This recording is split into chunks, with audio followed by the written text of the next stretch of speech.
Happy Feast of Unleavened Bread 2021. Welcome to the first day of Unleavened Bread. We welcome you here to Tomorrow's World Studios and are glad you could join us. For all those that are shut-ins and all those that are getting this broadcast, we are happy to have you with us. As we have been doing, we will start services just like we have been doing with two hymns. The first of those hymns is page number 7. It is entitled, I Will Praise Thee, O Eternal. We will follow that by page number 60, O Come and Let Us Worship Him. So if you would join me standing, we will start with page number 7, I Will Praise Thee, O Eternal.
Opening prayer of this service, a gentleman who works as manager of broadcast and internet productions, Mr. Michael DeSimone.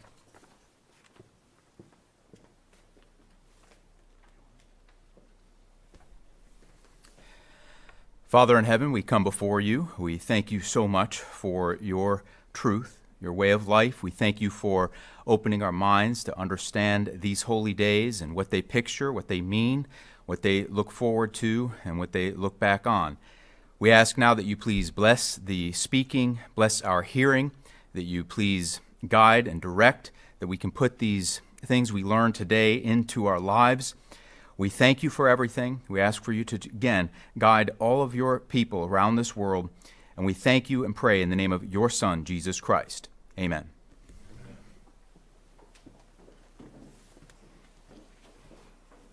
To give the offertory message this afternoon, the Director of Living Education, Mr. Jonathan McNair.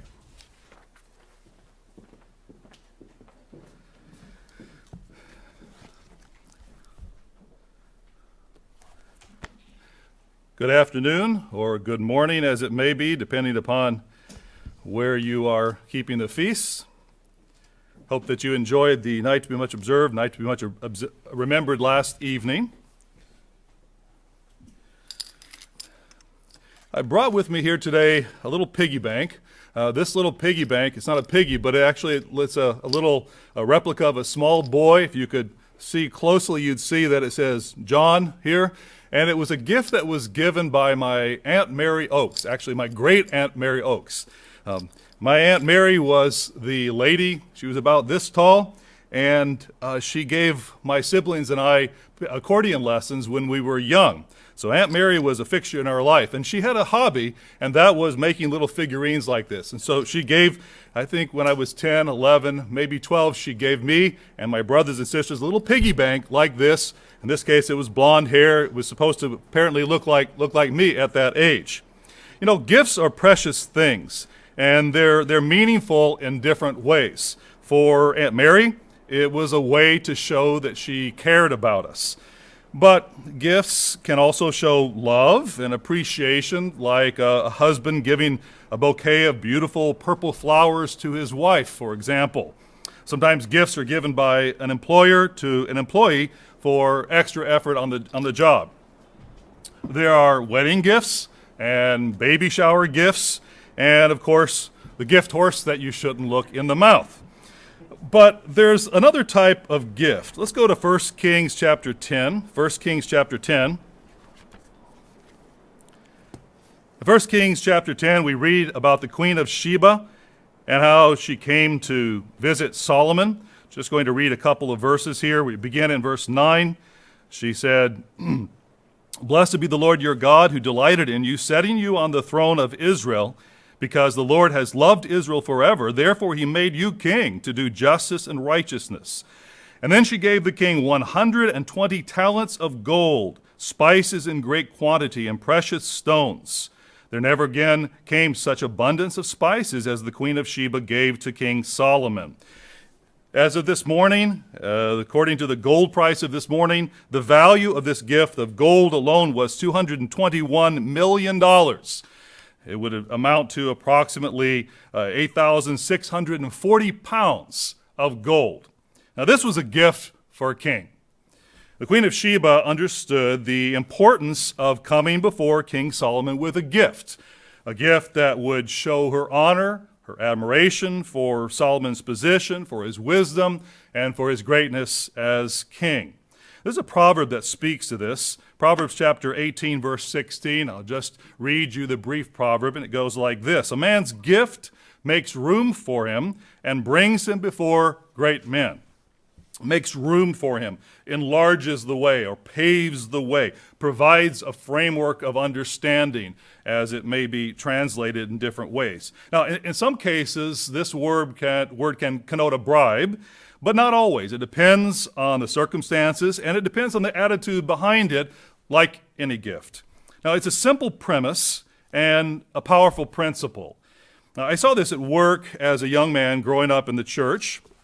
I saw pictures of Mr. Armstrong meeting different dignitaries, and I noticed that sometimes he would present a gift of some sort, usually a piece of Steuben crystal from the famous New York Steuben glass store.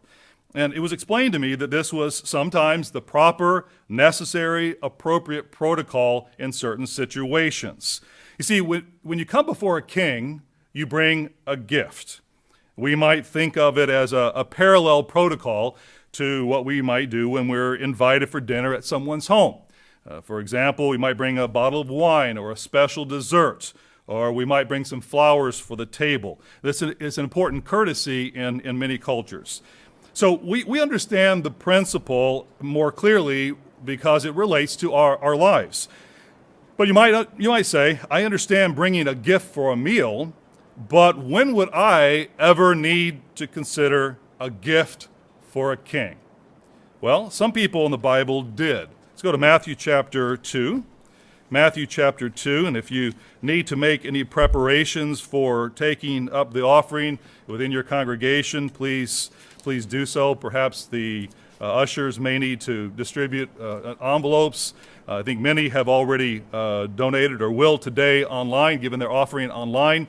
But if you need to make special preparations for the offering, please do so. Matthew chapter 2. In Matthew chapter 2, we read, after Jesus was born, verse 1, in Bethlehem of Judea in the days of Herod the king, behold, wise men from the east came to Jerusalem, saying, where is he who has been born King of the Jews? For we have seen his star in the east and have come to worship him. And as we go across the page to verse 11, we read, and when they had come into the house, then they saw, as they approached Jesus with Mary his mother, it says, they saw the young child with Mary his mother and fell down and worshipped him. And when they had opened their treasures, they presented gifts to him, gold, frankincense, and myrrh. So now maybe you can see where I'm going with this thought. You see, these men were giving gifts to the same Jesus Christ that we honor and worship today, the Son of God. They gave precious and valuable gifts to honor him and to honor ultimately his Father, our God. In fact, the same man who received such wonderful gifts from the Queen of Sheba, if we think back on that example, this same man honored God as the true and all-powerful king. If you think back in 2 Chronicles chapter 7, we might go there briefly, 2 Chronicles chapter 7, we see in verse 4 and verse 5, as Solomon dedicated the temple, that the king and all the people, this is verse 4 of 2 Chronicles 7, the king and all the people offered sacrifices before the Lord. King Solomon offered a sacrifice of 22,000 bulls and 120,000 sheep. It's hard to comprehend that amount of offerings. But the king and all the people dedicated the house of God. So we see here this vast amount of animals that was dedicated by Solomon, the one who had been given gifts by the Queen of Sheba. He dedicated these gifts to God. Now, today we give a gift to our King, to our God. Let's go to Deuteronomy chapter 16 then. Deuteronomy chapter 16.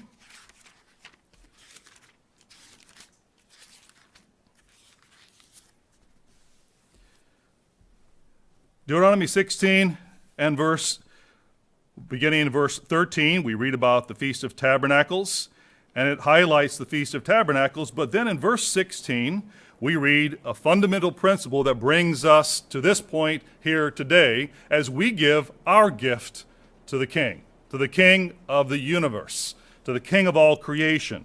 3 times, verse 16, 3 times a year, all your males shall appear before the Lord your God in the place which he chooses. At the feast of unleavened bread, today, as we begin this feast here today and this day, at the feast of weeks and at the feast of tabernacles. And they shall not appear before the Lord empty-handed. It's not appropriate to come before our God without a gift, to honor him, to acknowledge who he is.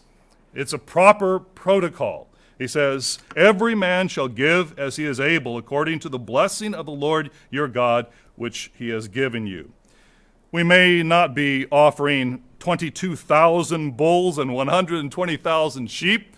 We may not be offering gold or frankincense and myrrh, but we're offering what we can. We may be offering the widow's mite, but if we're doing it to honor God, to show that we acknowledge who he is, to show how much we depend upon him, how much we need his help, then we're giving our gift to a king with the right and proper attitude, in the right and proper way. Just like Solomon, and just like the Israelites, for example, at the construction of the tabernacle in the wilderness, when they gave so much that they had to be turned away. just like the men of the East, when at the birth of Christ they gave these gifts. We have the same opportunity to give a gift of thanks and of honor to God, our King, as they did. Let's go back to 2 Chronicles chapter 7, then and verse 1. 2 Chronicles, we read verses 4 and 5, and I just want to read verse 1. When Solomon had finished praying, fire came down from heaven and consumed the burnt offering and the sacrifices, and the glory of the Lord filled the temple. Can you imagine being there on that day? That must have been a story that was told and retold and told again to grandchildren and great-grandchildren and great-grandchildren for years to come. And they were giving a gift to the king. Solomon and the people were giving a gift to their king, their real king, their king, God in heaven, not just Solomon. And they were giving that gift, and God received it in a very dramatic and physical way. God showed them his acceptance of the gift. What if that were to happen today? We're used to nonchalantly, casually throwing our envelope with the other envelopes into the offering basket or clicking a couple of buttons on our smartphone. But what if God were to show dramatically that he recognizes our effort to honor him and to give a gift from the heart to him? Or maybe, just maybe he is. You see, maybe he is by the blessings that he's returned to the work over the past months in so many ways. So today we have the opportunity to give a gift for a king. We may not ever go before a world leader, or we may not ever go before a worldly king, but we are coming before the King of the universe. How can we comprehend what a special opportunity that is? Well, it's by contemplating and considering, thinking very clearly and carefully about what we're doing as we give our offering today. And as you give your offering, remember to whom you are offering. You and I are giving a gift for a king.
thank you for the beautiful offertory music. That was a piano solo entitled It'll Be Okay, written and performed by Ms. Rachel Correa.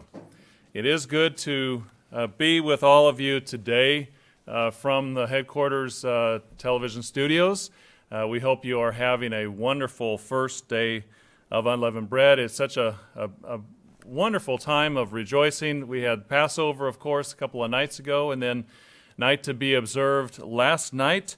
We hope you all had a meaningful Passover and night to be observed, as we did here. We have 161 congregations in the U.S.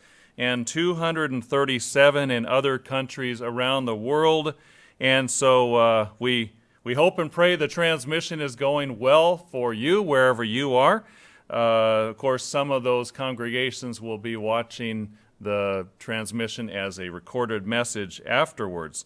But certainly we hope and pray that there are brethren all over the East Coast, West Coast, the United States, Midwest, South, Canada, across coast to coast, in the Caribbean, and perhaps even over in the UK, Ireland. I'm not sure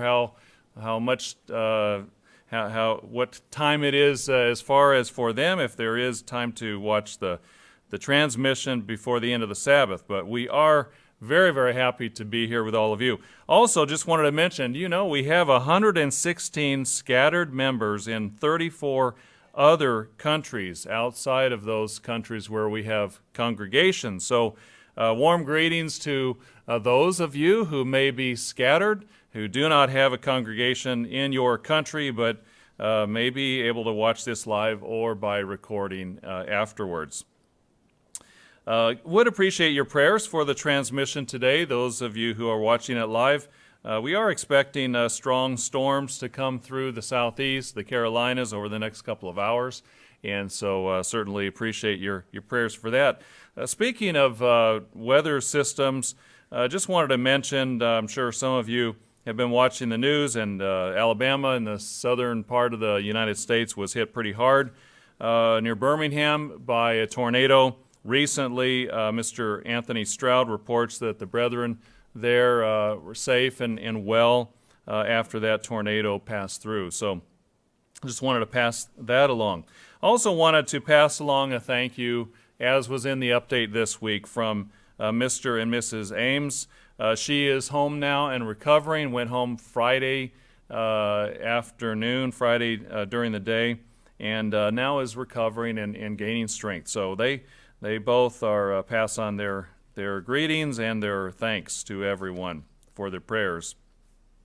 There aren't a whole lot of announcements today, but I did just want to pass on a few items of news of the work. As was mentioned in the offertory message, we have been greatly blessed by God in recent times, recent months, over the last year especially, in the work, and just a few items to pass along that I think are helpful and encouraging and inspiring. Speaking of the Tomorrow's World magazine, the worldwide subscription is now approximately 450,000. That's about 38% growth over last year, within the last year.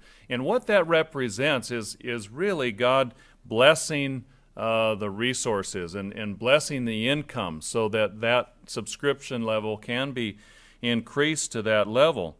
In 2021, as has already been announced a number of times, we've increased our number of issues from 6 to 10 per year, so that is exciting. That's a new door, an open door that God has given us. Just wanted to mention a few statistics about the television program. Of course, the television program continues to be the main vehicle in reaching the world, pointing to the magazine, pointing to the booklets to feed and bring people along. But here's a brief summary. In the past 12 months, we've received just under 150,000 responses to the television program via our call centers in the United States and just under 20,000 responses in Canada. We currently air our program on 85 stations in the United States, 7 in Canada, and others around the world. But we're not only on commercial TV, we also, of course, are on the internet and reaching a growing audience on YouTube and other avenues on the internet. Here are a few statistics about the Tomorrow's World YouTube channel. In English, we are reaching, we have 16.7 million views. That's a 10% growth in the last 6 months alone. On the Viewpoint channel, which is produced up in Canada, we've had 5.4 million views to the Viewpoint. And the video, Do Schools Discriminate Against Boys, has reached 1.2 million views, with half of those coming in just the last few weeks. So sometimes an unexpected spike will occur, and so about 500,000 views for that Viewpoint alone have been in the last few weeks. In the French YouTube channel, we've had 3% growth in the last 6 months, and that's a total of 3.2 million views on that channel. The Spanish YouTube channel, 10% growth in the last 6 months with 45.9 million views. So that is a tremendous amount of access that in the Spanish-speaking world and French-speaking world and English-speaking world as well. So very thankful for that. Let me read to you a few responses of people who have written in, either by letter or by email. Speaking again of our giving and offering, as was mentioned, coming before the King and presenting something which is so small in comparison to what God has, and yet it shows our willingness to want to be a part of what He's doing and even to sacrifice for the work. Here are several responses from people who are excited about what they're receiving. Here is one. Dear Gerald Weston, truly we are blessed knowing God's grace and His amazing plans for our future. My wife and I both desire to express our gratitude for both you and all the co-workers who eloquently and through God's Spirit present His Word. Thank you. We're praying for you. And that is from British Columbia, Canada. Here's another one from Gunnersville, Alabama. Hello, thank you so much, S-O in capital letters, for your ministry. Cannot say enough about how your publications have changed my whole, all capital letters, view on Christianity. Love, love, love all that you are doing. We really appreciate responses like that. Here's one, an email comment. I have learned a lot from Tomorrow's World since I started receiving it not long ago. It greatly helps me in our Bible studies and makes me read the Bible more often. My walk with God has been revitalized thanks to your publication. I'm blessed. Looking forward to your next issue. So these are the people that are being helped by the tithes and offerings that we all contribute to this great work. Here's another one from McAllister, Oklahoma. The COVID DVD was so good. I learned so much from it. My husband, who isn't really into this stuff, watched the whole thing with me.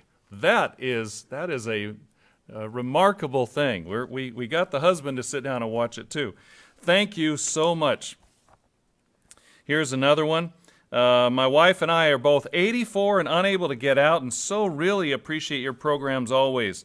Today's program was very, very interesting for us, and we'd like to order what was offered. Please, we'll try to send something as soon as we can. Thank you very much. Indeed, we are living in the last days and must be ready. And here's one of my favorites. This is an email comment. This article is a joke, loaded with manipulative, one-sided propaganda. At best, it is hypocritical irony.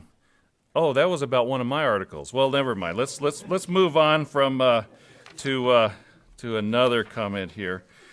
No, we like those too. It means that we are getting people's attention, even if they don't like it. At least they're listening and they're noticing that there is something different about us. By the way, is Europe preparing for war? And here's one final one I will read from Panama City, Florida. Thank you for all your literature and teaching and offering. All of this free of charge. If there ever was a time for people to need hope, this is that time. Thank you for bringing God's Word, His promises, and His hope into our lives. And brethren, thank you for your support of this tremendous work that we are all a part of. It really is a great honor, isn't it? That we can be here, we can be observing the feast, we can understand the truth and be a part of God's work at this time. So, we are observing the first day of Unleavened Bread. It's a wonderful time to rejoice as we learn about coming out of spiritual Egypt and as we continue to dedicate ourselves to this work. We hope and pray that you all have a fantastic feast of Unleavened Bread wherever you are and whenever you watch this recording today. So that does conclude the announcements for today. Without further ado, we have the sermon from our presiding evangelist, Mr. Gerald Weston.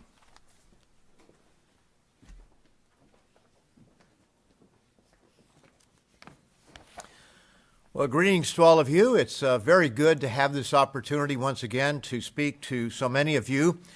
I can't see you, but I guess you can see me. Hopefully you can. But maybe hopefully you can't. There's two sides to that coin. But welcome to all of you, and welcome to all of you who kept the Passover for the very first time this year. We had a number of young people as well as older people who kept the Passover here in Charlotte for the very first time. And of course, many of those would be keeping the night to be much observed for the first time, although some of the younger ones who grew up in the church and were baptized have been keeping it all their lives. But I hope you had a very enjoyable night to be much observed last night. I hope all of you remembered the telecast this morning where you had the opportunity to watch it.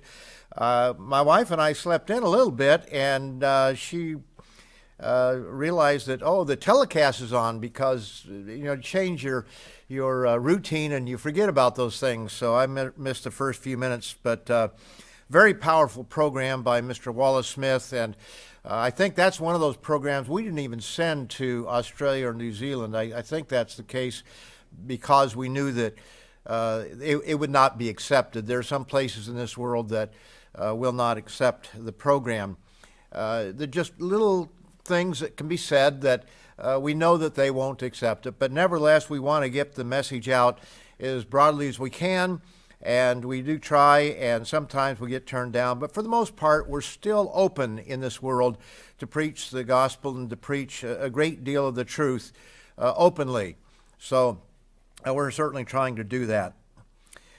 Now, even though these special days that we have, this Feast of Unleavened Bread or the Passover before, and the other holy days are sometimes able to be summed up in a sentence or two or three. If we ask what is the meaning of the Feast of Unleavened Bread, I'm sure that many people would take only a sentence or two, maybe three, to be able to sum it up. But you could sum it up fairly simply. And so if that's the case, why do we keep these days over and over again? Mr. Herbert Armstrong often began a Holy Day sermon by asking the very simple question, why are we here? And he asked that question time and time again. And people had various questions because we're not all there, for example, and sometimes people took it lightly. But Mr. Armstrong understood something. And that was that there is a profound meaning to each one of these holy days, and it's more than an academic exercise. You might be able to write down the answer if you had a test from a class you're taking, but do you really comprehend to the very depth of your being the meaning of this festival that we are observing here at this time, or the other festivals that we'll be observing? Many thought the answer was very simple, but Mr. Armstrong understood that most members really didn't get it. And before his death, he said many times, I don't think half of you get it. And sometimes he even said, I don't think 10% of you get it. And the 10% was probably much closer than the 50%. And how many times did Dr. Meredith say, get it, brethren? He used that term, get it. Because he realized, too, that people were not understanding, they were not comprehending. It's so easy to understand something academically, be able to throw back an answer to something, but do we really understand it to the very depth of our being? And we really do need to as we get closer to the end of this age.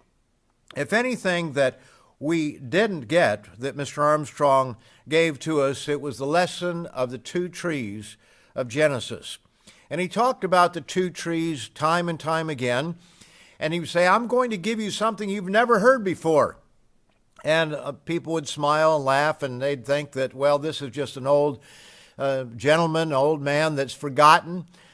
But oftentimes he would go through a certain series, and this is the way he really understood new truths. He would go through part of it, but he would add to it constantly as he learned more.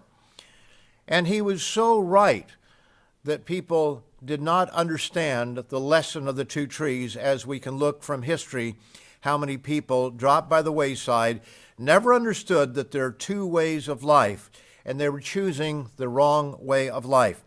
These days emphasize two ways of life. One ends well, and the other does not end well. The significance of this whole concept must not be taken lightly, and these days help us to more fully comprehend the lesson of the two trees that Mr. Armstrong so often referred to. Israel wanted freedom from the pain of slavery. They knew that they were suffering. We can look at a couple of verses very quickly here. We're not going to spend a lot of time here, but back in the book of Exodus, the very first chapter, and verses 13 and 14, it tells us that the children of Israel were suffering under slavery. In verse 13 it says, So the Egyptians made the children of Israel serve with rigor, with harshness. And it says they made their lives bitter with hard bondage and mortar and brick and in all manner of service in the field. All their service in which they made them serve was with rigor. And then the next chapter tells us, in verse 23, it says, Now it happened in the process of time, this is Exodus 2, verse 23, it happened in the process of time that the king of Egypt died. Then the children of Israel groaned because of the bondage, and they cried out, and their cry came up to God because of the bondage. God heard their cries. He heard their moanings and their groanings. And yet this took place over many years' time. It didn't happen all in one day, but there were certain things that took place over a period of years where they slowly were brought into bondage, and it got worse and worse. And so we need to understand that sometimes God allows time to go by. He doesn't solve all of our problems immediately at once, but nevertheless, God heard their cry, and God began to intervene for them at that time. Now, the world in which we live is in pain. It's in suffering. Right now, we have a surge across the U.S. border from Central and South America, and also other parts of the world, Africa and parts of Asia. We have people who are coming to this country right now, and they would come to other countries. They would come to Canada. They would come to Europe. We had the migration that came out of the Middle East and Africa a couple years back, where large numbers were coming, because there are large areas of this world that are suffering under terrible government, under terrible weather in some cases, but oftentimes it's civil wars that are taking place, guerrilla uprisings that are taking place. Gang warfare is a major problem in Central and South America, and so people are trying to get out, and they even send their kids alone through terrible circumstances. Many of them don't survive, or many of them are abused, but they come by themselves, hoping that the parents can follow. They have a little phone number on the back of their wrist so they can find the parent. But nevertheless, we see a world that is suffering. We have a constant stream of requests for anointings, from people or for prayer that come into the telecast. We have people that call our call center and want prayer, and we have to tell them this is not a prayer line. We don't have that. We simply cannot, handle that sort of a responsibility. Our responsibility, and we do pray for people. We pray for our subscribers, our donors, our coworkers, and we pray for those that write in or call in about being sick in a general sense. But to take the time for every individual person that called in would just consume all of our time. And frankly, many times people don't even have the faith. They just call this program and that program and some other program, not really understanding what God's healing is really all about. They're just hurting people. They're suffering people that want to be brought out of the pain that they're under. And that's our world today. We see so much suffering in our world. But the children of Israel failed to realize that there was a greater suffering, a greater slavery, a greater form of bondage that they were under than merely having to work for the Egyptians. That was bad enough, and it was harsh bondage, there's no doubt about it. But they failed to realize there is a greater bondage that this world is in. And maybe we could put together, write an article, not an article, but a booklet, A World Held Hostage, that was back in the worldwide days, how Mr. Armstrong, and I think came from him more than anybody else, but others talked about it, how this world is held in bondage to the God of this world. And there's a great deal of suffering as a result of being a part of a world that is being ruled by Satan the devil. Over in Romans, the 6th chapter, it talks about this kind of bondage. Romans, the 6th chapter, and we'll begin in verse 16.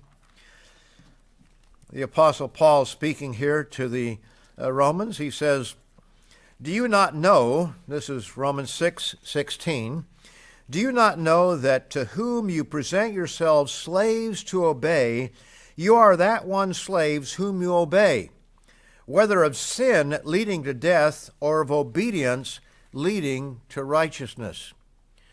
There are two ways: sin, which leads to death, or obedience that leads to righteousness. But he says here that to whom you present yourselves slaves to obey. The fact is that we are the servant or the slave of someone, either that of God, and when we say a slave, a servant of God, really probably more correct the way we would understand it. We're not a slave being beaten, as it were, by God, but we are a servant of God, or we can be a servant of this world, a servant of sin, and the servant of sin is going to pay a very heavy price. But the servants of God are going to be rewarded wonderfully. So he says here, verse 17, "But God be thanked," well, let me finish verse 16, "whether of sin leading death or obedience leading to righteousness," then verse 17, "But God be thanked that though you were slaves of sin, yet you obeyed from the heart that form of doctrine to which you were delivered." Now he's talking to the Romans as though they have come out of sin and they are obedient to God, and yet we read in all of Paul's writings, whether it be to the Corinthians or even here to the Romans, that people didn't always get it. They didn't always understand the message. And so he is reminding them, he is helping them to see something that, this is a reminder of what we have come out of. He says, "And having been set free from sin," not free to sin, but freed from sin, from the transgression of the law, he says, "you became slaves or servants of righteousness. I speak in human terms because of the weakness of your flesh. For just as you presented your members as slaves of uncleanness," that was before our conversion, certainly, "and of lawlessness leading to more lawlessness, so now present your members as slaves of righteousness for holiness." When we find that people drop by the wayside, they're part of the church for a period of time, and then they drop by the wayside, so often other things come out. That lawlessness leads to more lawlessness.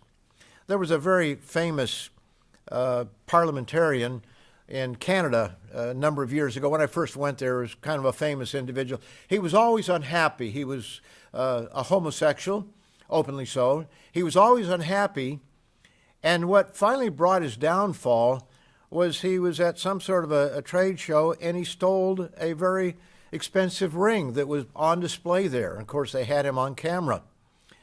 You know, lawlessness leads to more lawlessness. And we need to understand that little things that we do can lead to bigger things.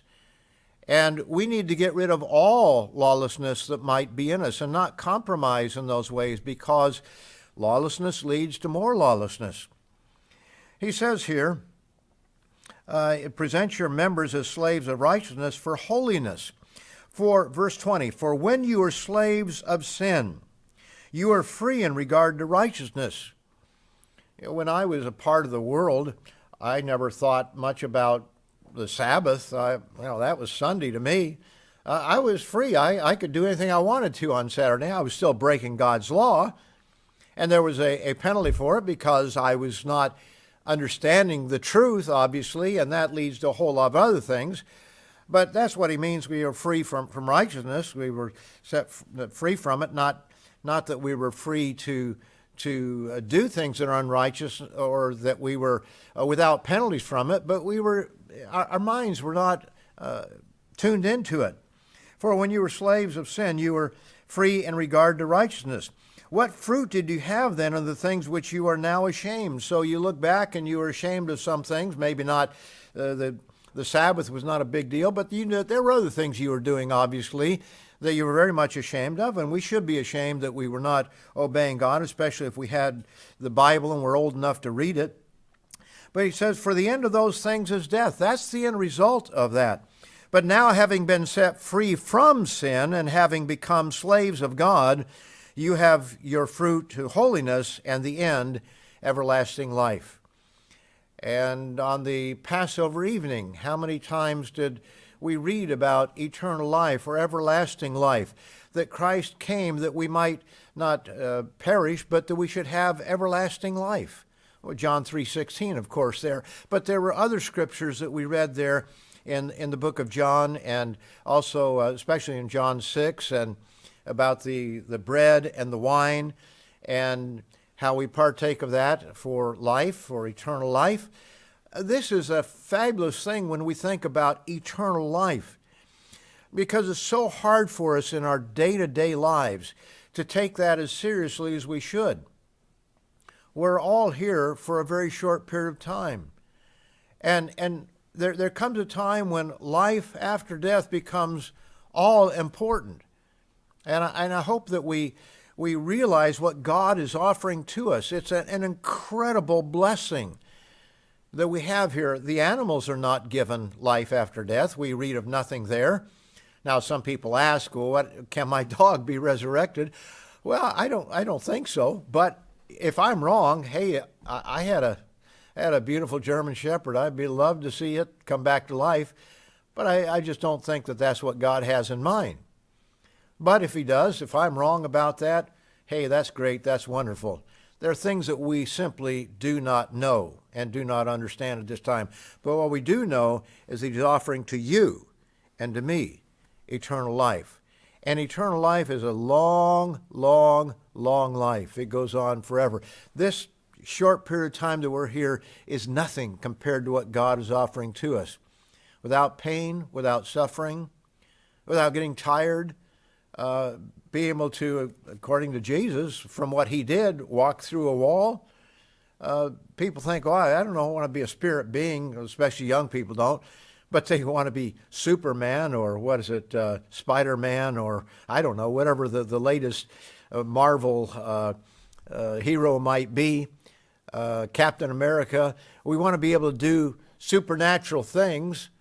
So, God is offering to us something far greater than anything that can be put on the screen today. There's nothing to be compared to it. And we only see through a glass darkly. We don't really understand ourselves what God is offering to us. But we should meditate on those things and think about those things. He says, for the wages of sin is death.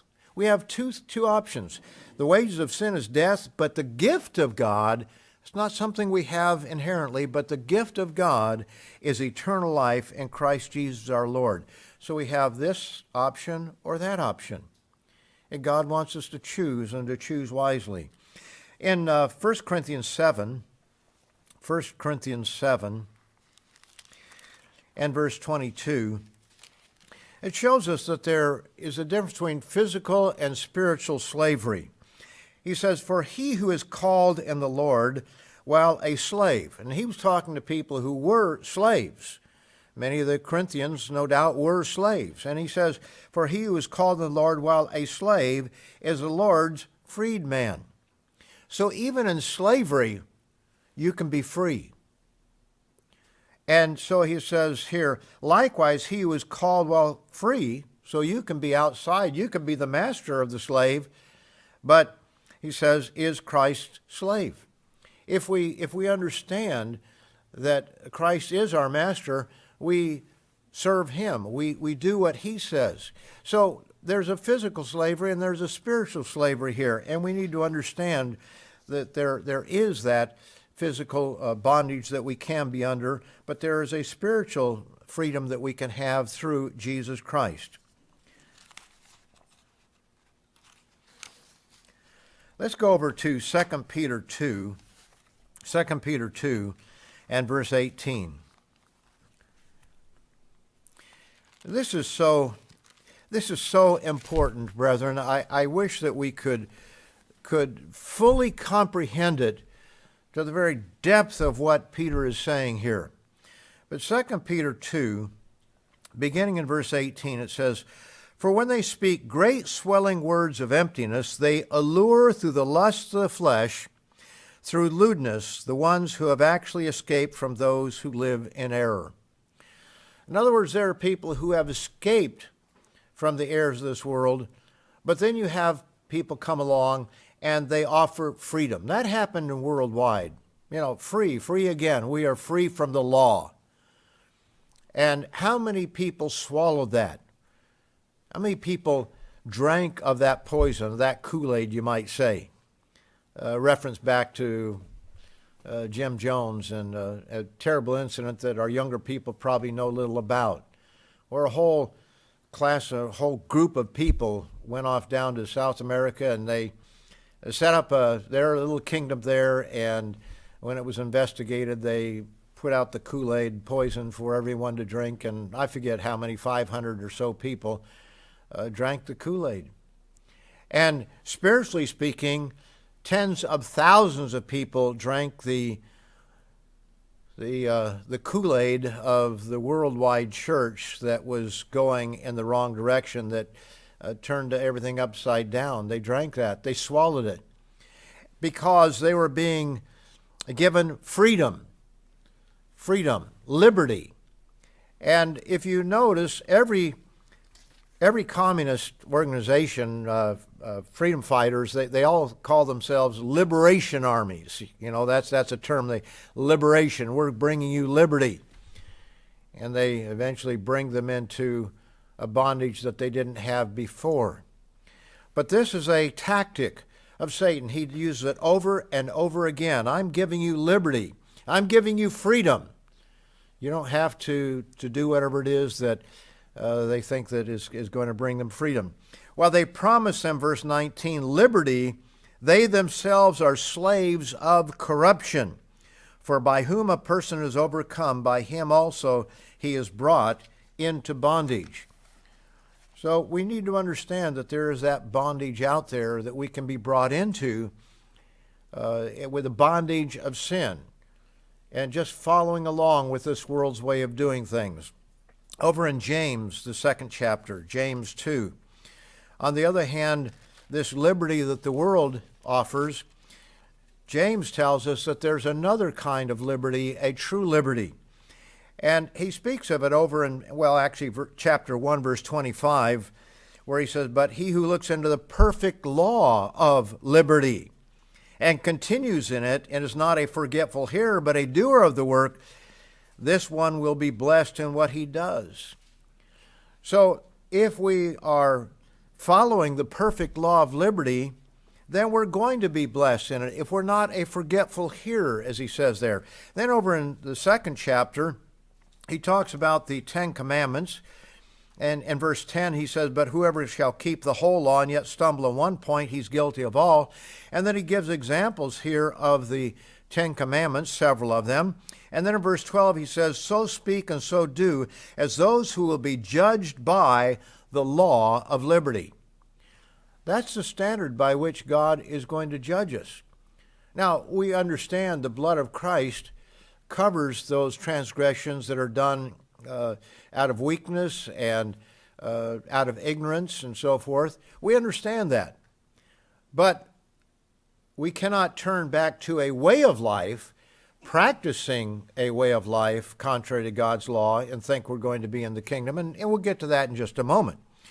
But he says here, "So speak and so do as those who will be judged by the law of liberty."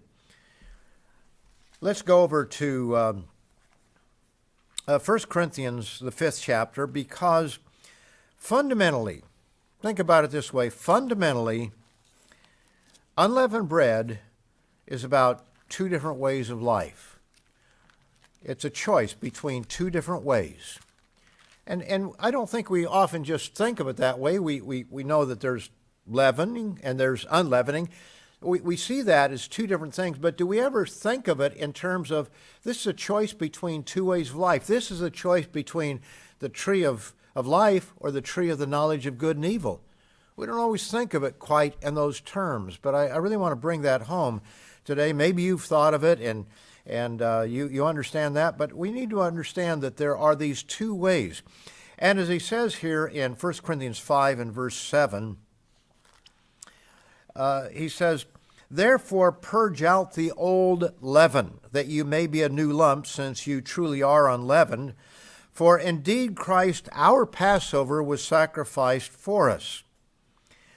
And then our response, I believe that was in the video. It was either in a sermon, but I think it was in the video that we watched last night by Mr. Wallace Smith. It shows that Passover is what Christ has done for us, but unleavened bread is what we do in response to that sacrifice.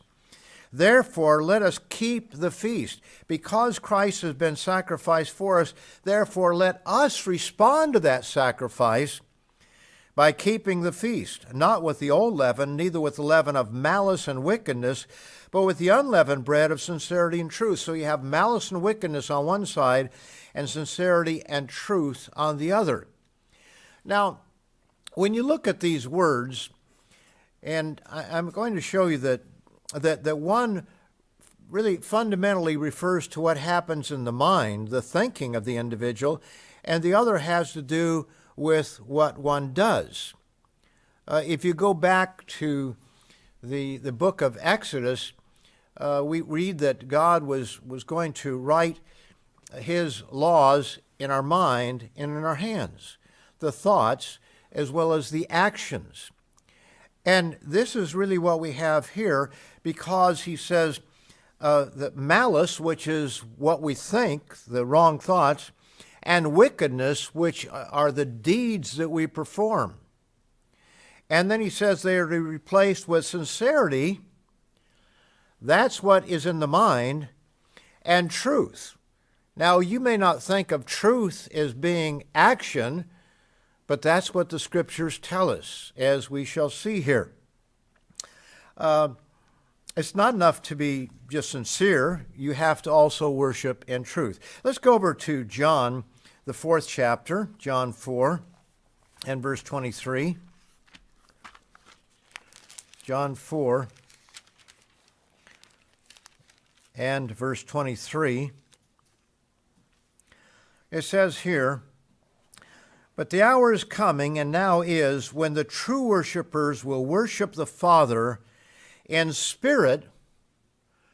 And that has to do with the mind and the thinking part of it, and in truth, in spirit and truth. Now, there are those who are very sincere, but they don't have the truth. They don't live by the truth. And Jesus said to this woman there at the well that the time is coming when you won't worship in Jerusalem or in this mountain here, but you'll worship the Father in spirit and truth, for the Father seeks such to worship him. God is spirit, and those who worship him must worship in spirit and truth. Now let's go over to John, 1 John 1, and I'm going to show you that truth has to do with actions. It can be taken in various ways. In other words, truth can be just a statement. It can be a principle, but also it can be an action. In 1 John 1 and verse 6, it says, if we say that we have fellowship with him, if we claim that our fellowship is with God the Father and with Jesus Christ, and walk in darkness, we live a different way of life than the way that they live, that Christ lived when he walked this earth, or that God has pronounced for us to live. If we say that we have fellowship with him and walk in darkness, we lie, and notice, do not practice the truth. Practice the truth. Even the New Bible Commentary Revised points out that this is an unusual statement, because we normally don't think of truth as being something that we practice or that we do. Let's go on a little further. But let me state this, that to know the truth is one thing, to practice or live it is quite another thing. And there are many people who profess the truth, but do they live it? And this is where you and I need to examine ourselves. Do we really understand ourselves and where we're going, and are we really in the faith, or are we just going through the motions and warming a seat? Now, this is the choice that we've had from the very beginning. Mr. Armstrong talked about it in terms of the two trees, the tree of life and the tree of the knowledge of good and evil. He also spoke of it as two different ways, the way of outgoing concern, of give, or the way of selfishness, self-centeredness, self-will on the other side, and the way of get. And he presented it that way to many leaders around this world. He didn't just quote the Bible in every way, but that's what the Bible is talking about, the way of outgoing concern, or the way that it is not. There was a very good sermon by Mr. Lambert Greer some years ago. You can look it up. It's out there, no doubt, on our Living Church of God website. But am I my brother's keeper? And he went right back to Genesis, where Cain killed Abel, and God asked him, where's your brother Abel? And he says, am I my brother's keeper? And Mr. Greer went on to point out how this is what the Bible is all about, that we are our brother's keeper, that we have outgoing concern for the other individual. And that means sometimes being inconvenienced. In fact, a lot of times it means inconvenience. Some things never happen when we want them to happen. But it's a very powerful sermon, a very powerful concept. Am I my brother's keeper? Two different ways of life. Cain was not his brother's keeper, but the rest of the Bible is teaching us that we should be our brother's keeper. We should care for the other person. Those two different ways of life that can be explained in different terms. Back in Deuteronomy, the 30th chapter, a passage that many of us have memorized. Deuteronomy 30, or at least a portion of it we have memorized. But I'm going to start in verse 15. And verse 19 is the one that is more famous, but it's all tied together. Deuteronomy 30, verse 15, he says, see, I have set before you today life and good. I've given you life and that which is good. Now, when you enjoyed that lamb or steak or fish or whatever it was that you had last night, I hope you appreciate it.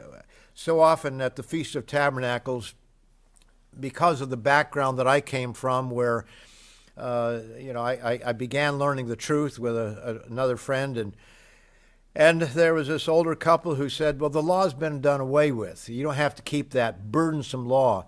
So I often, when I'm having a fine meal during the Feast of Tabernacles or even during occasions like this, I think, this is so burdensome having to enjoy this special time with wonderful friends. And, last night I know we went over to somebody's home, and a couple of families had young children, and we had to, I hope it's not out there on the internet, but anyway, several of us had to do a what do they call it, a puppet show of the 10 plagues and so forth. And we had not rehearsed this. They had little bags with, the snake and with Pharaoh and, all that sort of thing. And it was pretty disastrous. But my wife said that at least the adults enjoyed it, seeing us slaving away there. But there are many things that can be done. But, that's a wonderful time that God has given to us. He gives us these special occasions. And so when he says, I've set before you life and good, brethren, he's given us a wonderful way of life, far more so than the ways of this world. And he says here, to life and good, death and evil. That's on the other side. So you've got life and good here, you've got death and evil over here. And it is a choice that we have to make. And he says here, verse 16, "In that I command you today to love the Lord your God, to walk in his ways, and to keep his commandments, his statutes, and his judgments." Do we love God's commandments, his statutes, his judgments, his way of life, how he works? Do we love those things, or do we... And you live and multiply, that's what God says. Or, and the Lord your God will bless you in the land which you go to possess. God would bless the Israelites if they chose that way. But if your heart turns away so that you do not hear and are drawn away, notice drawn away, sometimes very slowly, sometimes very subtly, drawn away and worship other gods. Now, one of the gods that people worship, one of the most common ones, in fact, the very first one, I guess you might say, is the self. When you think about it, you'll have no other gods before me. What is the one God that people have more than any other? I'm not talking about Buddha or something else. They may worship that, but it's the self. Here's how I think. Here's what I think. Here's what seems right to me. And yet God says through the Proverbs, there's a way that seems right unto a man, but the end thereof are the ways of death. That's what leads to death, is the way that seems right unto a man. And as Jeremiah said, I know that it is not in me to know, or not in man to know how to direct his steps. So correct me, cleanse me. That's Jeremiah 10, verse 23, 24, I believe it is.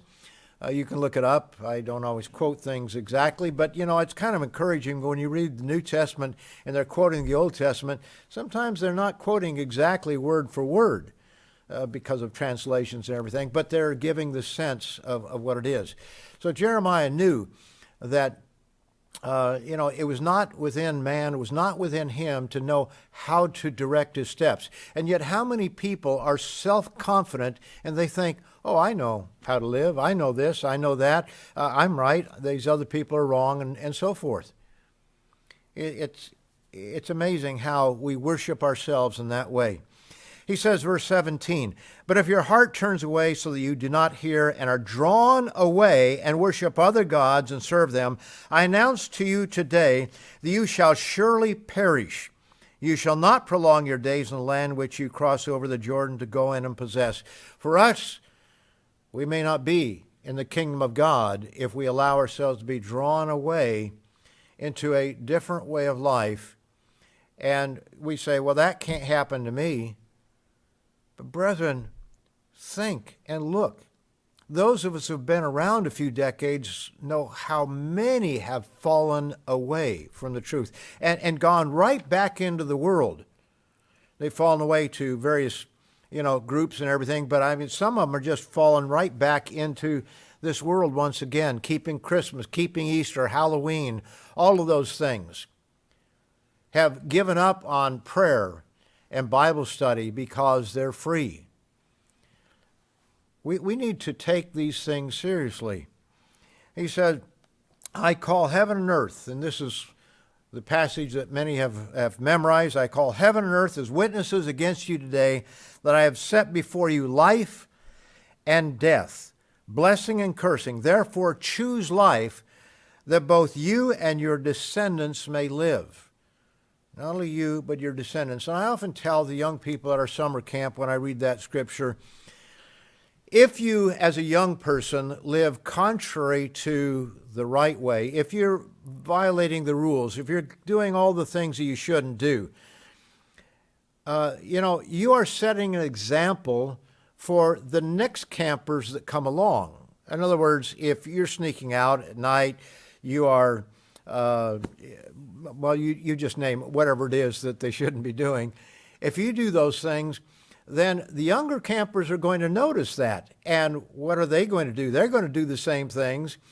And then that's going to go from, younger campers, and suddenly you who have gotten married and have children, now those become campers, and what are they going to do? They're going to follow the way that the path that's been set before them. There's those things that we do when we're young, they come back to bite us, don't they?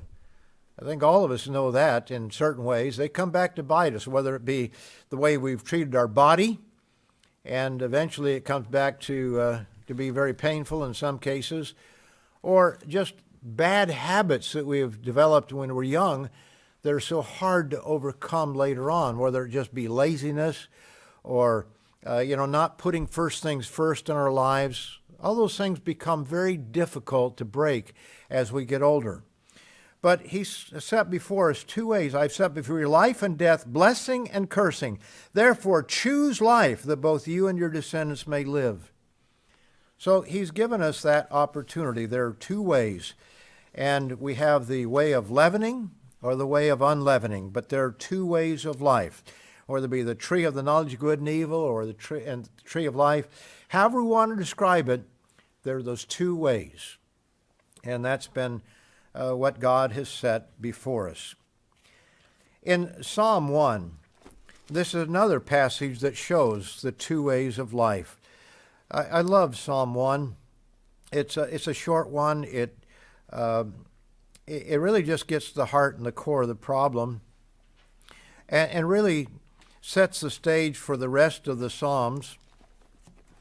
He says, blessed is the man who walks not in the counsel of the ungodly, nor stands in the path of sinners, nor sits in the seat of the scornful. And there's a progression there. You stand or you walk. You're walking along with people who are not following this way of life, that have different ideas. You walk in the counsel of the ungodly, and eventually you begin to stand, and it's a little bit more serious relationship there, and eventually you end up sitting in the seat of the scornful, those who are sarcastic and make fun of and ridicule. There's a progression that is there.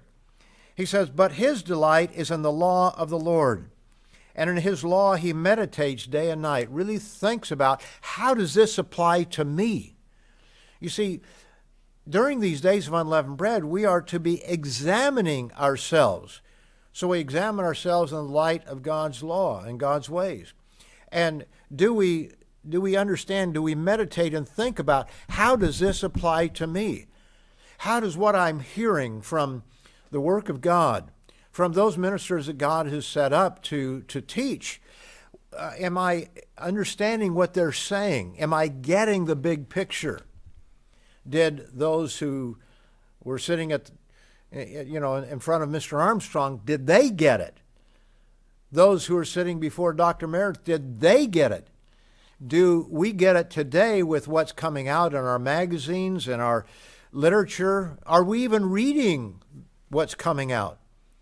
I think sometimes people get busy and they've got time for Facebook, they've got time for YouTube, they've got time for searching everything on the internet, checking out all the conspiracies, but are they reading the literature? Are they comprehending what is being said?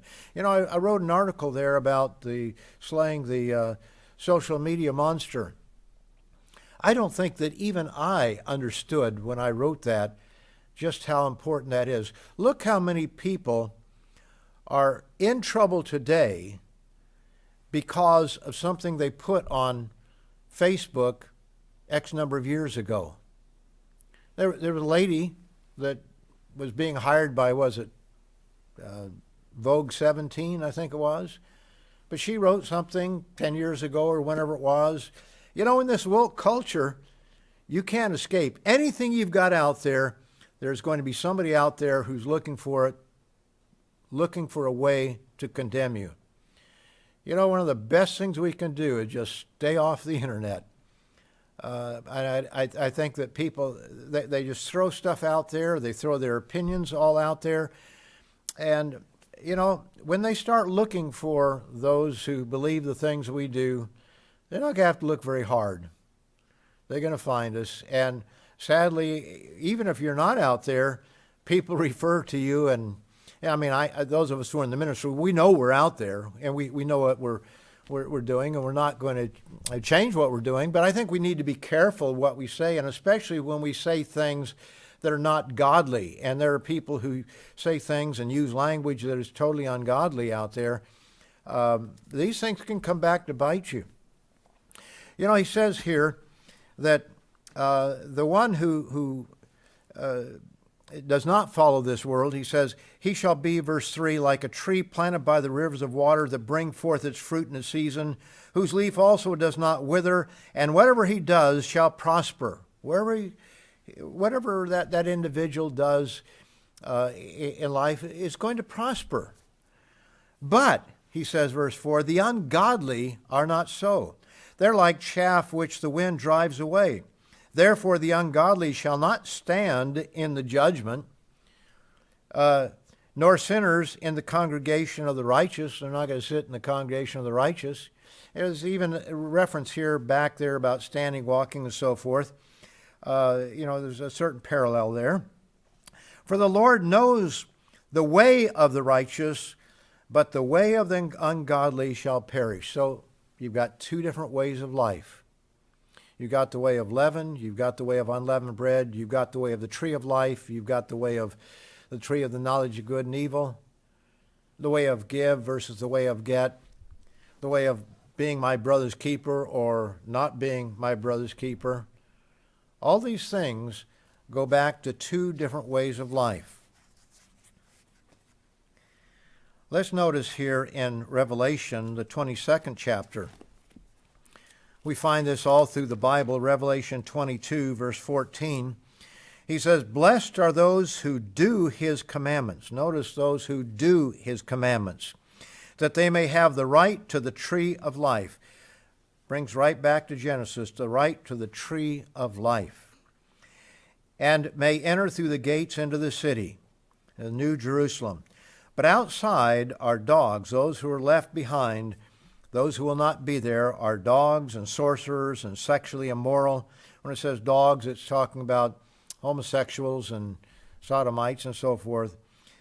Sexually immoral and murderers and idolaters and whoever loves and practices a lie. Notice that term, who practices a lie. That reminds us back of 1 John 1:6, those who practice the truth. You see, practicing means action. And there are those who practice the truth, and there are those who practice a lie.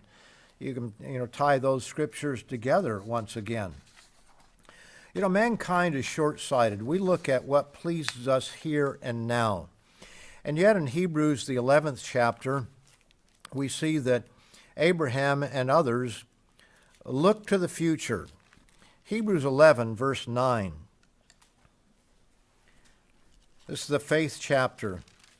And he says here, by faith he dwelt in the land of promise as in a foreign country, dwelling in tents with Isaac and Jacob. This is Abraham, heirs of the promises, for he waited for the city which has foundations, whose builder and maker is God. He was looking to a city in the future. Jerusalem was not a city as we understood it at that time of Abraham. It may have been a city, but it was not what we think of it today. So it just says a city. but we understand it as New Jerusalem. He was looking for a better world. Even in his day, everything was not perfect, and he was looking for a better world. And so he was willing to live in tents and, go about from pillar to post, you might say, as opposed to living in a comfortable home in a city that had, all the world's goods. Notice over in verse 24 of this same chapter, Hebrews 11:24. Now speaking of Moses, he said, by faith Moses, when he became of age, refused to be called the son of Pharaoh's daughter, choosing rather to suffer affliction with the people of God than to enjoy the passing pleasures of sin.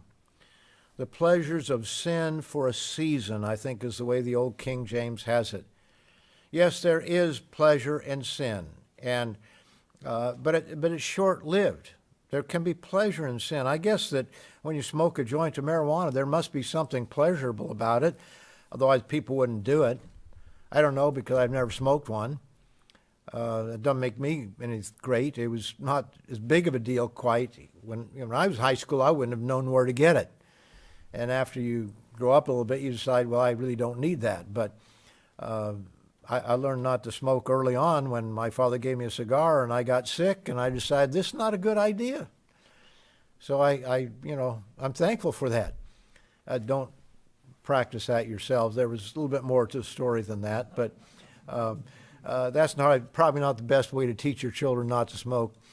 Nevertheless, the passing pleasures of sin. Sin may have a pleasure, but it's very short-lived. And afterward come guilt, come penalties, come habits that are difficult to break, that have consequences to them. He says, esteeming the reproach of Christ greater riches than the treasures in Egypt, for he looked to the reward.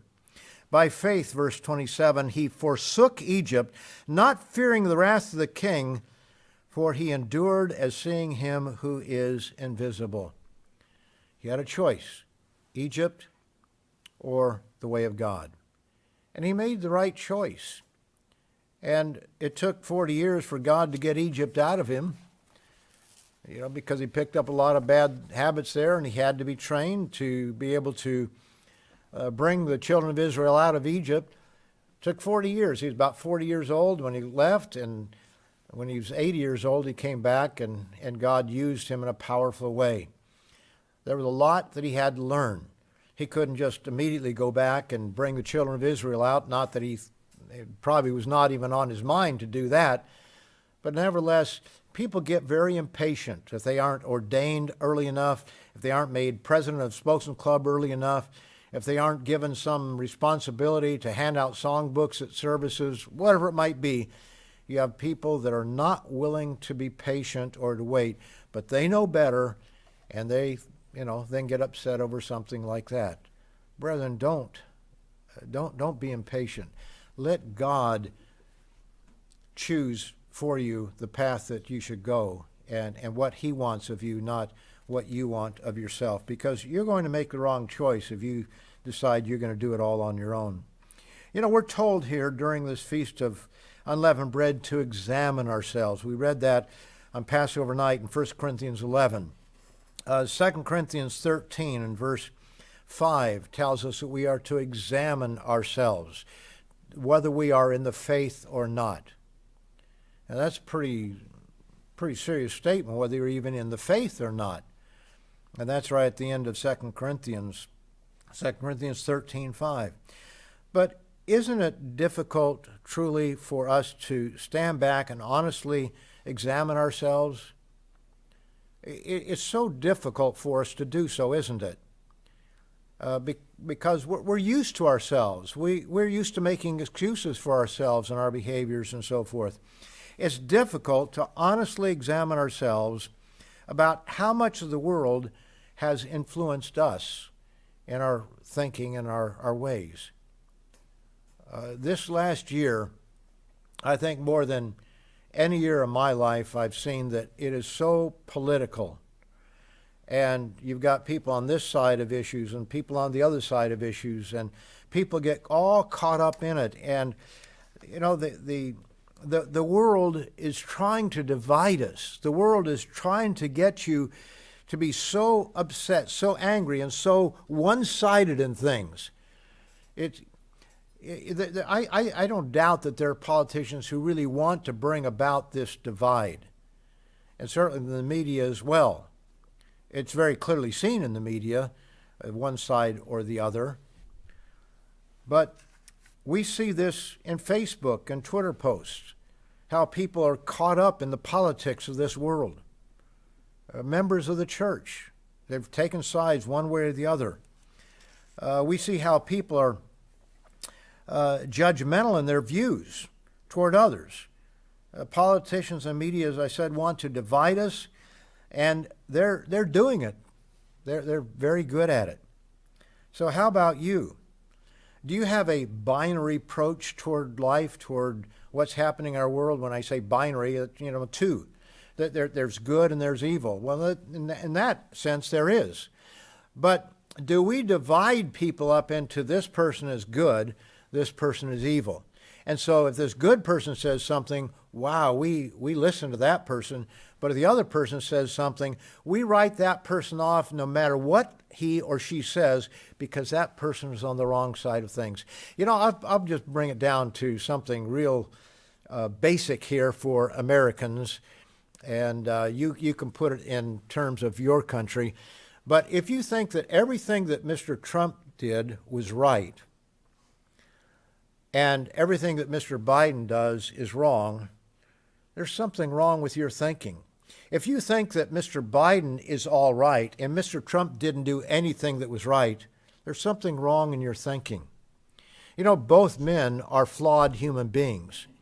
And we might tend to be more one-sided than the other, but we need to learn to think in terms of what's being said, what is right, as opposed to getting polarized and divided in the way that our world is.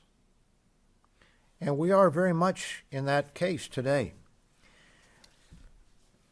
We see this lack of ability to see oneself in the way that some people get caught up in the emotions of this age, because this goes along with it, the emotions of this age. And if there's one emotion that Satan is stirring up more than any other, and he has plenty of people that are complicit with him, that is the emotion of anger.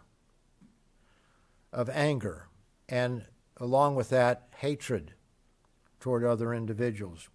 When God says that you shall not speak evil of a dignitary or a ruler of your people, do we follow that? Or do we think that this is an exception to it? The Proverbs tell us, Proverbs 22:24, make no friendship with an angry man, and with a furious man do not go.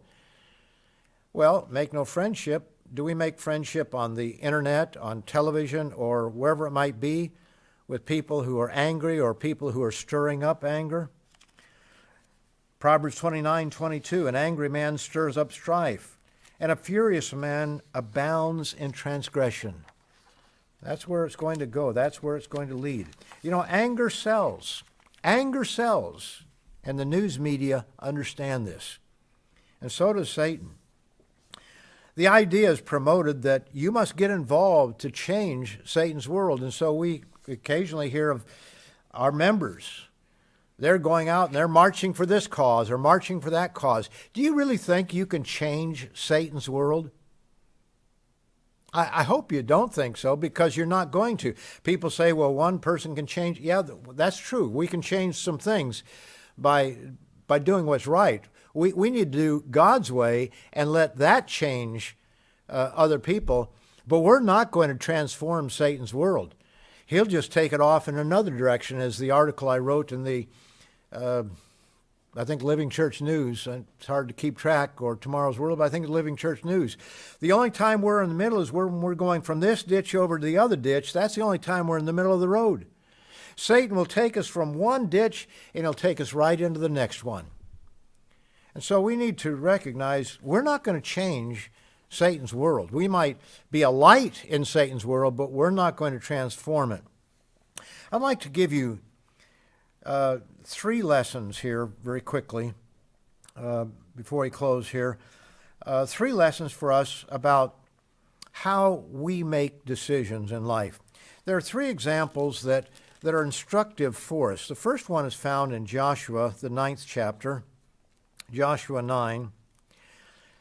And it shows the kind of decisions that people make, and we are not exempt from it. We make the same mistakes that they made.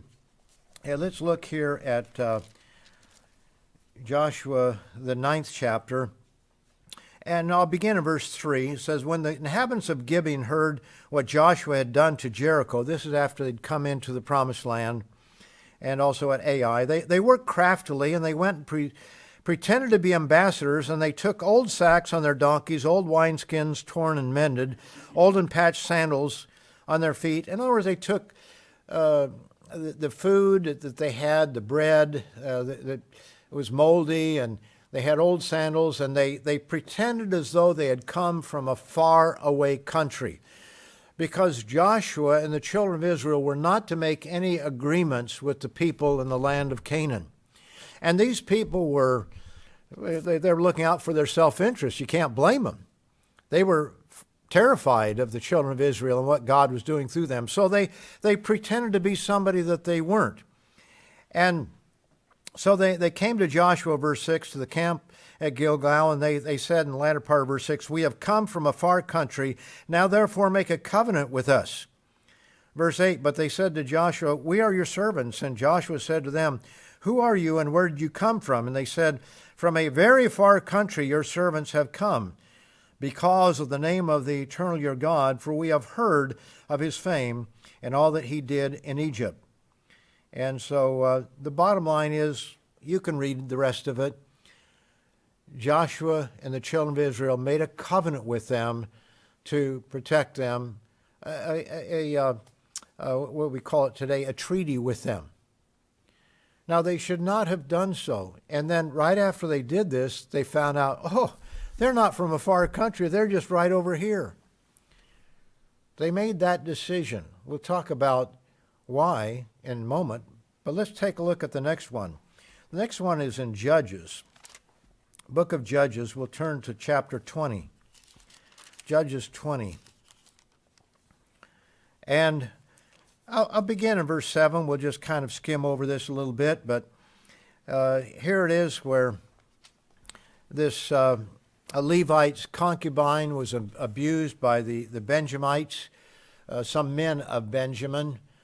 Terrible, terrible story, and it really highlights, at the end or toward the end of the book of Judges, what happens when everybody does what is right in his own eyes. When there's no king, there's no authority, there's no authority for people to look to, but they just all do whatever is right in their own eyes. And so this awful case came there, and the children of Israel were so incensed by it. This Levite chopped his concubine up into 12 pieces and sent them to all the 12 tribes of Israel, and they come together in a great mass of people. And he says, verse 7, look, all you children of Israel, give your advice and counsel here and now. So the people arose as one man, saying, none of us will go to his tent, nor will any turn back to his house. But now this is the thing which we will do to Gibeah. We will go up against it by lot. And we'll take 10 men out of every 100, in other words, a tithe of all the people who come together there throughout all the tribes of Israel, 100 out of every 1,000 and 1,000 out of every 10,000, to make provisions for the people, that when they come to Gibeah in Benjamin, they may repay all the vileness that they have done in Israel. So they go out here and basically say, turn over those evil men who did this. But like so many things, like so many countries, we can have a citizen that goes over in a foreign country and does something awful and terrible, and he's an American citizen or he's a Canadian citizen or whatever the citizen, so we've got to protect him no matter what he did. And the Benjamites were not going to turn them over. So what is the result of all this? Verse 18 says, Then the children of Israel arose and went up to the house of God to inquire of God. They said, Which of us shall go up first to battle against the children of Benjamin? And the Lord said, Judah first. So the children of Israel rose in the morning, and they encamped against Gibeah. And the men of Israel went out to battle against Benjamin. And the men of Israel put themselves in battle array. Then, verse 21, the children of Benjamin came out, and they cut down to the ground 22,000 men of the Israelites. The Benjamites, the bad guys, won the battle. Now that's hard to understand. So then we read in verse 22, the people, that is the men of Israel, encouraged themselves, and they again formed the battle line at the place where they had put themselves in array on the first day. Then the children of Israel went up and wept before the Lord until evening, and asked counsel, the Lord, saying, Shall I again draw near for battle against the children of my brother Benjamin? And the Eternal said, Go up against him. So the children of Israel approached the children of Benjamin on the second day, and Benjamin went out, verse 25, against them from Gibeah on the second day, and cut down to the ground 18,000 more of the children of Israel. Now they've lost 40,000 people, soldiers, all these who drew the sword. Then the children of Israel, verse 26, that is, all the people went up and came to the house of God and wept. And they sat there before the Lord and fasted that day until evening, and they offered burnt offerings and peace offerings before the Eternal. And the children of Israel inquired of the Eternal, and they said, shall we, middle of verse 28, shall I yet again go out to battle against the children of my brother Benjamin, or shall I cease? And the Lord said, Go up, for tomorrow I will deliver them into your hands. So we read of this account, and it seems like, well, they were talking to God, they were seeking God, but things didn't work out very well, did they? We'll come back to it in a moment. Let's take a look at the third example. That's in 1 Samuel 6. 1 Samuel and verse 6.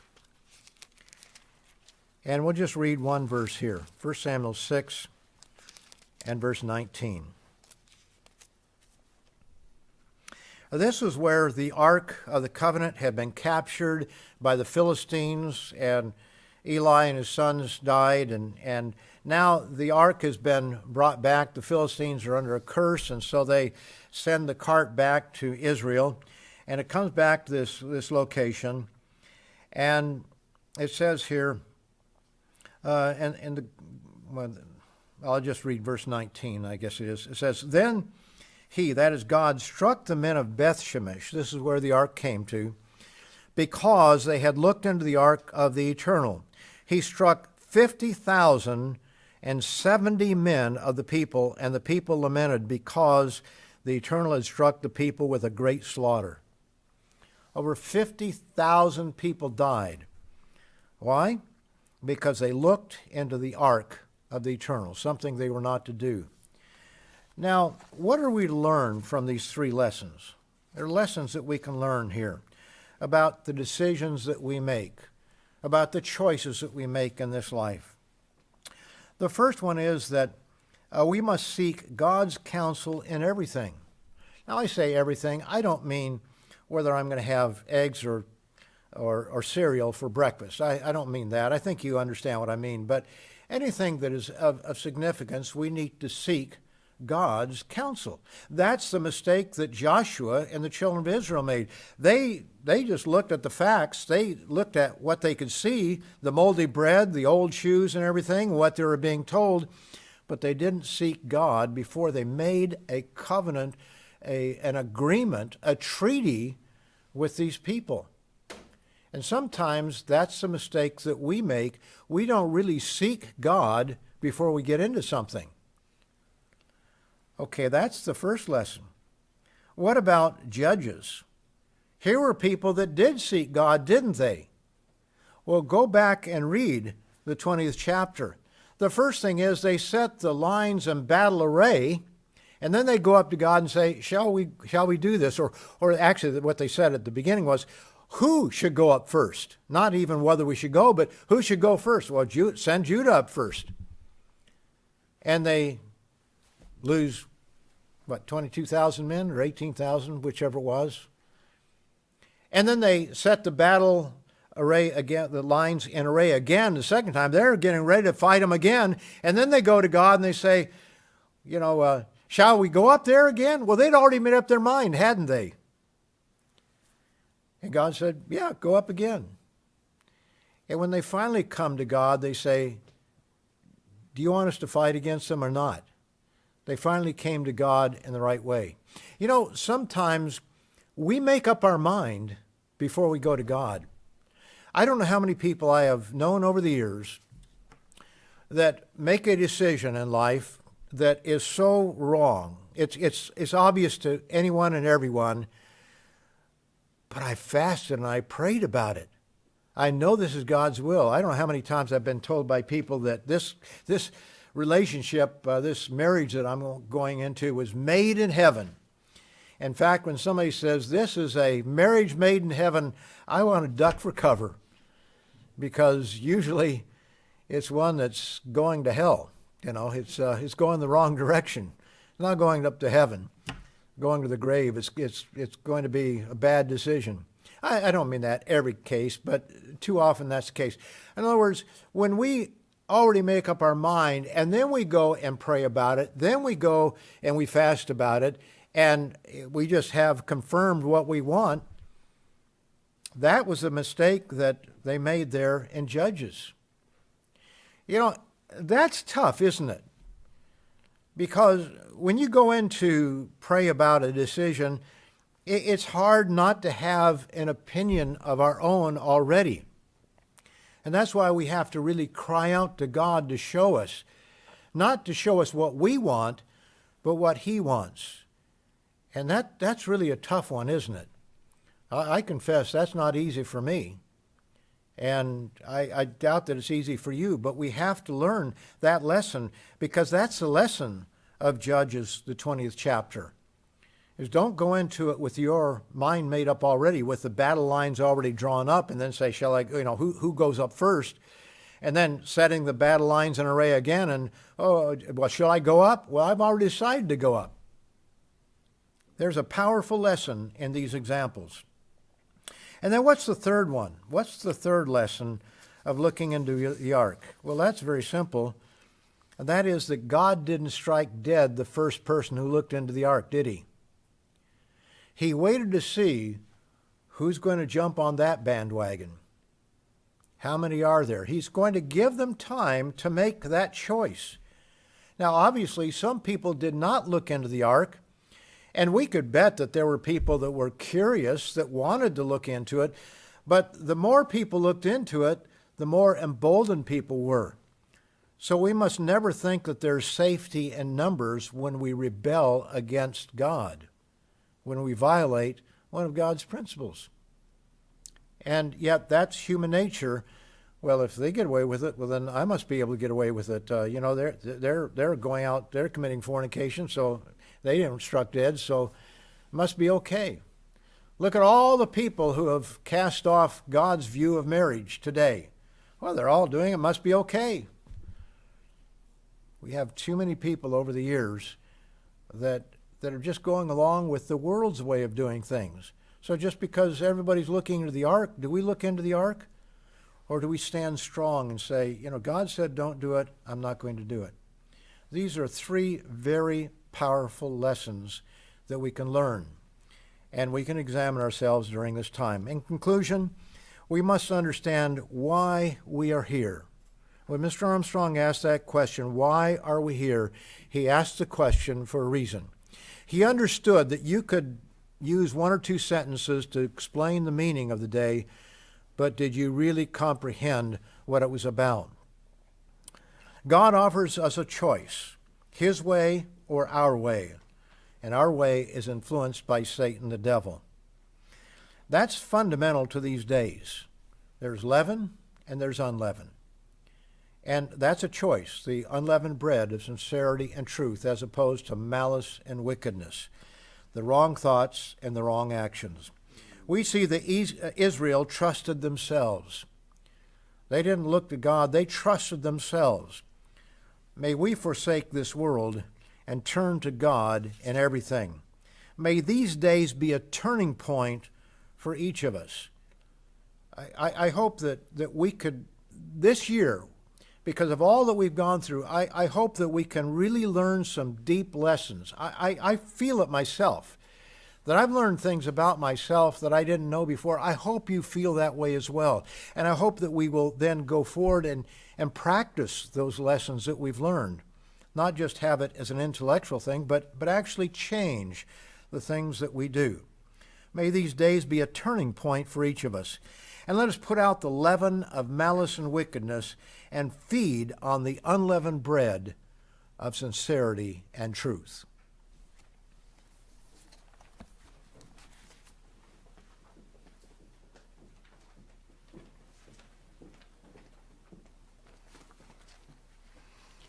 Thank you, Mr. Weston.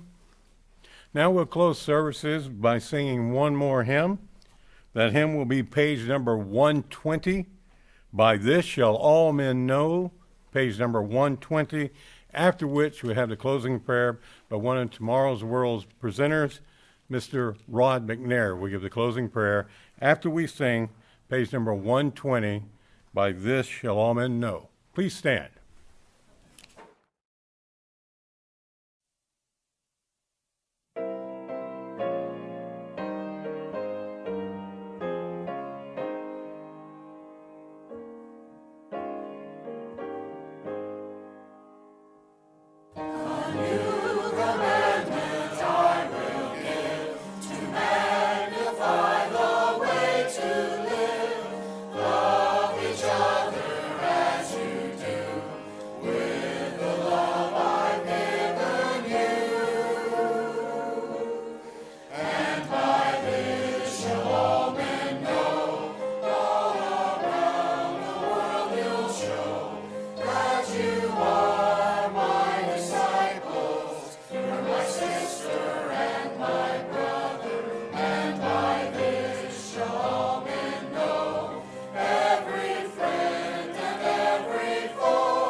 Father in heaven, we come before you once again at the end of this service, on this your feast day, your holy day. We thank you so much, Father, for the Feast of Unleavened Bread. We thank you so much for the meaning behind it. We thank you for the messages today. We thank you for the chance to come before you as our King and to learn your way, Father, and help us to see that more and more clearly in our life this year more than ever. We are grateful for your mercy. We are grateful for your truth. Please help us to walk in your truth, to practice your truth, to learn the lessons and put them into practice, Father, as we go forward. Help us to examine ourselves, not just before the Passover, but especially during these next 7 days, as we walk with you, as we meditate on the meaning of these days, and we learn to be more like you. Thank you so much for your protection. Thank you so much for your calling. We ask for you to please be with those who are alone, who are scattered, who are in difficult trials. Please raise them up, help them, and guide them. Please help all of us to be more like you and to accomplish your will today in these end times. We thank you so much for all these things, Father, and we ask for your dismissal, and we ask it in Jesus Christ's holy, righteous name. Amen.